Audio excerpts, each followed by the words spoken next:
Welcome to the Impact Multiplier CEO podcast.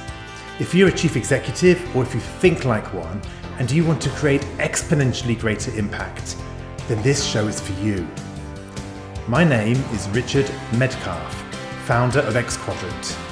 I coach some of the most successful and impressive CEOs and executive teams on the planet and help them achieve even more extraordinary results. Because no matter how successful you've been in the past, there's always a whole new level of impact available to you. So, if you're ready to play a bigger game than ever before, I invite you to join us and become an Impact Multiplier CEO. Welcome back to the Impact Multiplier CEO podcast. I'm Davina Stanley and I'm here today with Richard Medcalf from Xquadrant, and I'm so excited to be telling you all about Richard's new book. Hello, Richard. Hi there, Davina. Great to be here again and looking forward to our conversation. Absolutely, me too. I have loved reading your book and I'm really excited to be part of bringing it to everyone else. So tell us a little bit about this book, Making Time for Strategy, such a great name. Why did you write it? Making Time for Strategy. The reason I wrote this book is because I'm on a mission to help leaders break out of all the busyness, all the incrementalism, and into exponential results. So what I see, for example, let me tell you about one of my clients, Mike.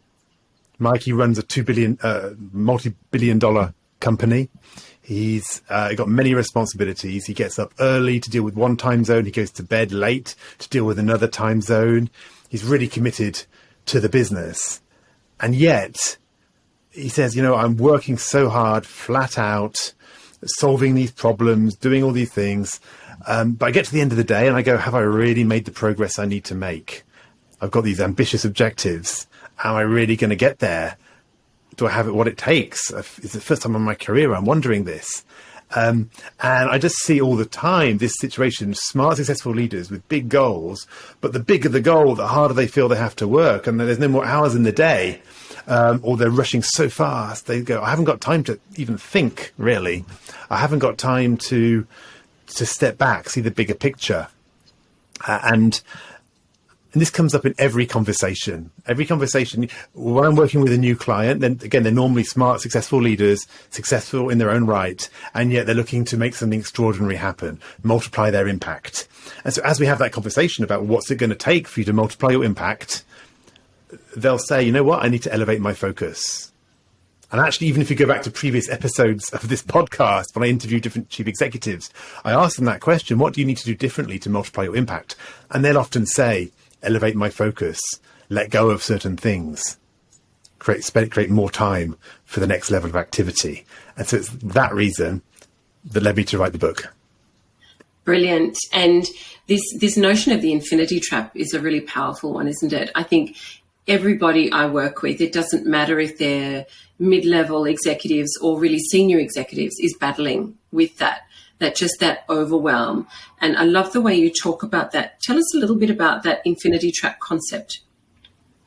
Yeah, so sometimes I'll work with clients who are coming into a role. Now, it affects everybody, but it's quite interesting just to imagine this scenario of somebody coming into a new role. And I often talk with them a few weeks in, and they'll be like, oh, I'm so busy, I'm super busy, I'm racing, lots of things, I'm really, drinking from the fire hose, all this kind of stuff.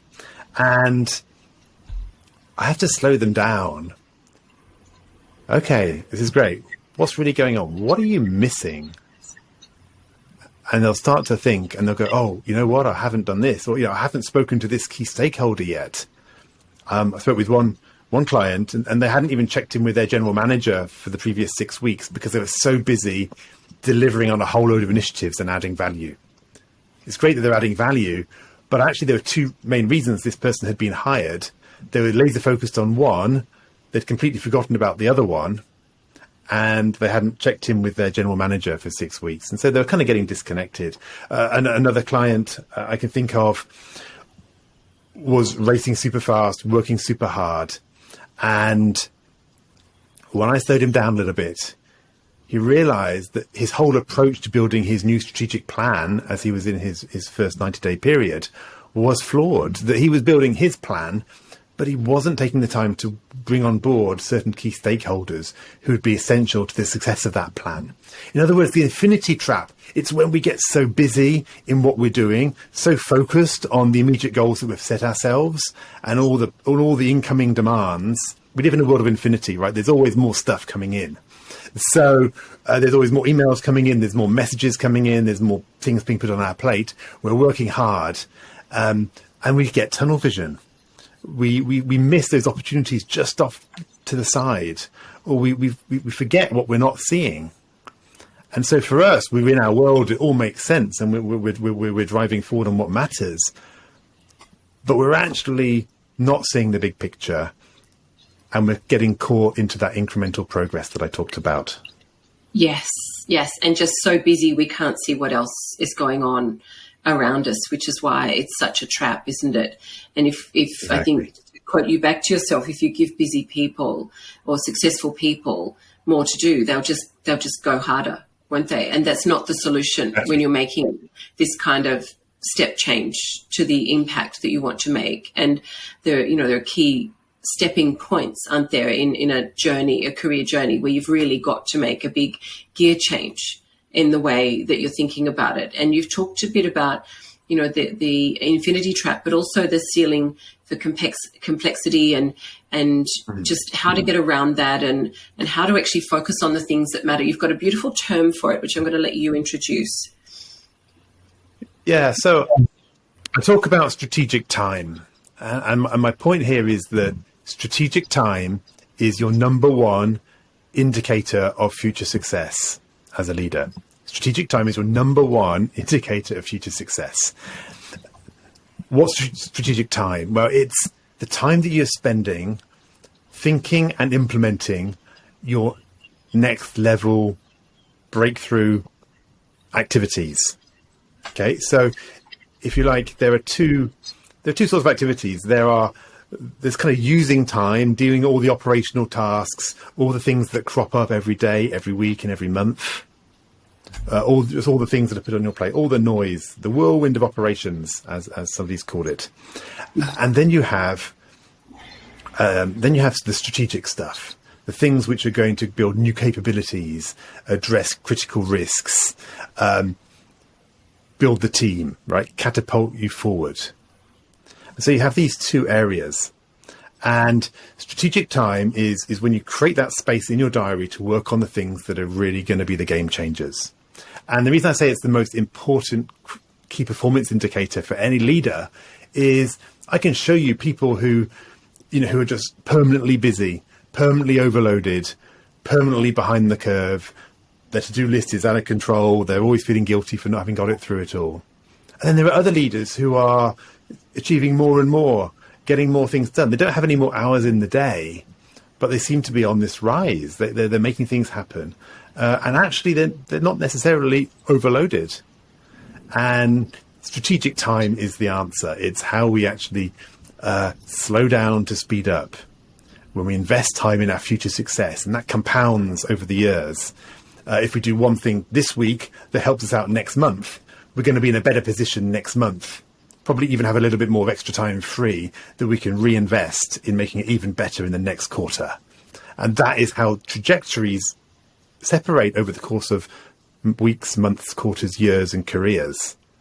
So strategic time, it's so important. It's really why I wrote the book. I want people to create more strategic time in their lives. No, that makes perfect sense. And if we think of big name leaders out there who've just got monstrous, you can imagine they may have monstrous to-do lists. Jeff Bezos or Elon Musk being two contemporary leaders with enormous areas of responsibility. You could be forgiven for thinking that they never sleep, couldn't you? If you think of all of the things they're responsible for. They must be really great at not only having strategic time, but using it extraordinarily well. So you've the example that comes to my mind actually on that one, Dad, is Bill Gates, right? He was famous for going away, even while he was CEO of Microsoft, for a week at a time with a whole pile of books to think and reflect. Now, I don't want to make the point that like this is only something you can do when you've got a global organization, right? You need to afford yourself the luxury of weeks away, right? Sometimes that's appropriate. It's not always appropriate. For you, it might be creating 5 minutes of strategic time in your day, right? Or an hour or half an hour or whatever it is. So I don't want to create goals which people feel are completely impossible here. It's important to say, no, what we want to do is just start to create that extra bit of time, get the benefits from that. And actually that will allow us and give us confidence to actually create a bit more strategic time in our lives. But you're right, everyone has 24 hours in a day. The question is, how well are we using that time for our future success? Absolutely. And it's the same, to your point, it's the same as whether you're a mid-level person or a senior person, even if actually you're an individual contributor, thinking about how you can get some strategic time is relevant, isn't it? It's not at all only for those really leaders of multinational sorts of corporations, for sure. So you've got an example there from somebody called Gort that you were talking about that you might have wanted to flesh out a little bit. Hi, this is Richard. I hope you're enjoying this conversation. This is just a quick interlude to tell you about my book, Making Time for Strategy, which is being released in January 2023.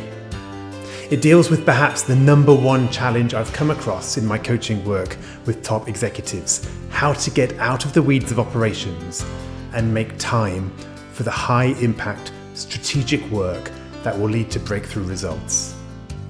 If you're serious about multiplying your impact, you do need to elevate your use of time. So I highly recommend that you head over to makingtimeforstrategy.com, where you can find out more about the book and download some free chapters.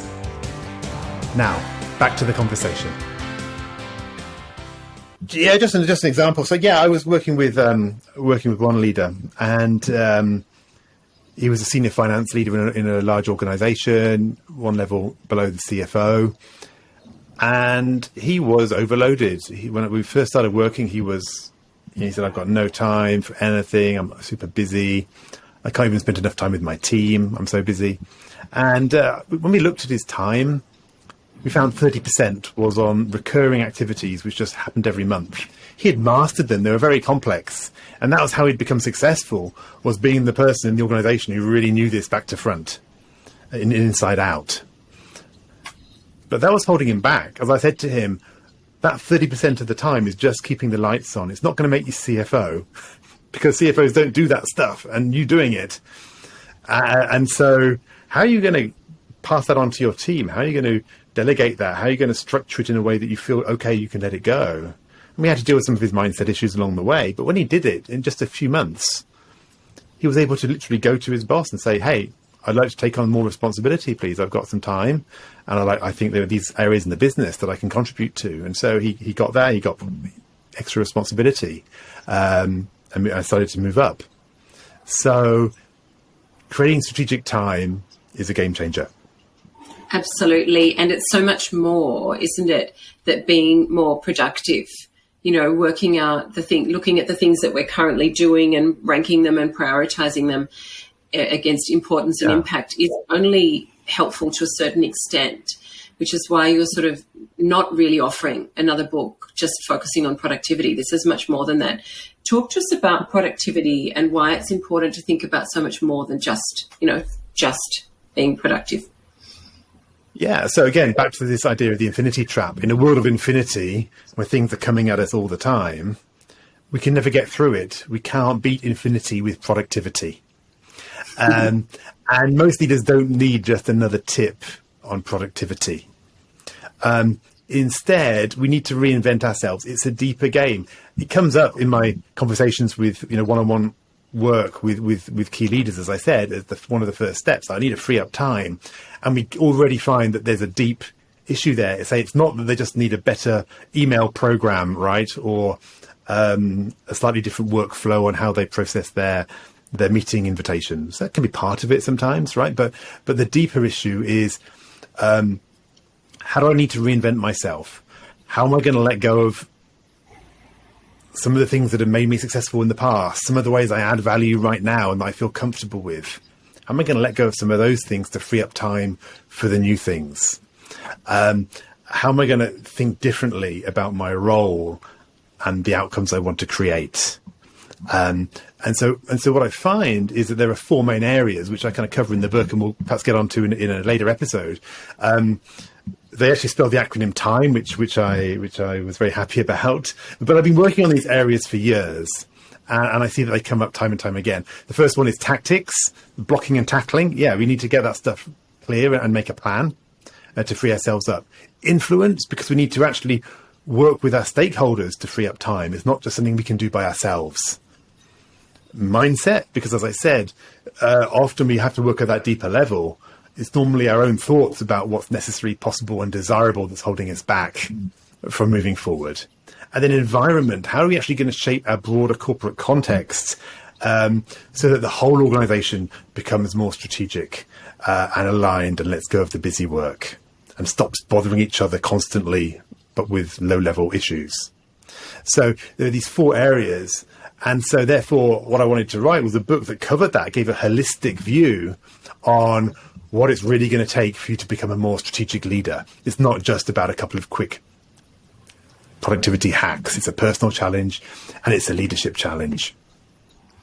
No, absolutely. And look, I, for one, have loved reading it and reinforcing some of the things that we've talked about personally, but also going much further than that. And this notion of the personal challenge is something that's been quite relevant for me. I know you've pushed me sometimes, and you can really feel that sort of, oh my gosh, that's pushing me further than I want to go, until you get out of your own way a little bit and think, actually, that just makes such really good sense. And for me, it's been a little bit the sense of what's possible, just believing that it can be done.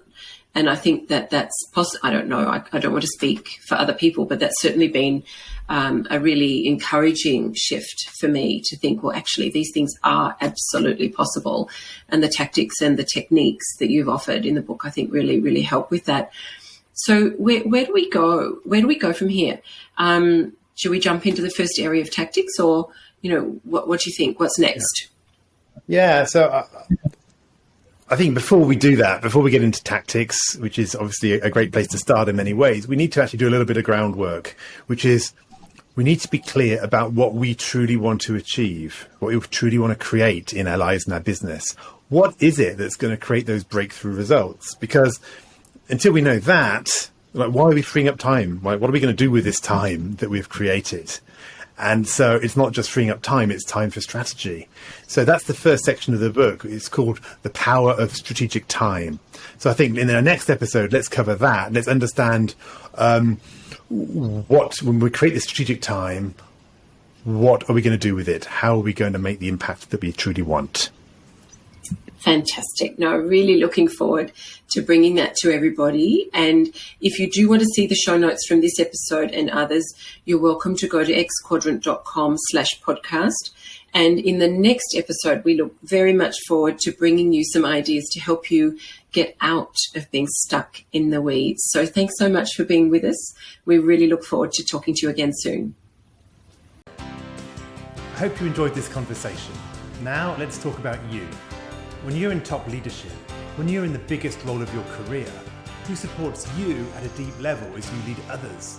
Who helps you multiply your impact and get to the next level? If you're ready to learn more about our content, our coaching, and our community, then visit us at xquadrant.com.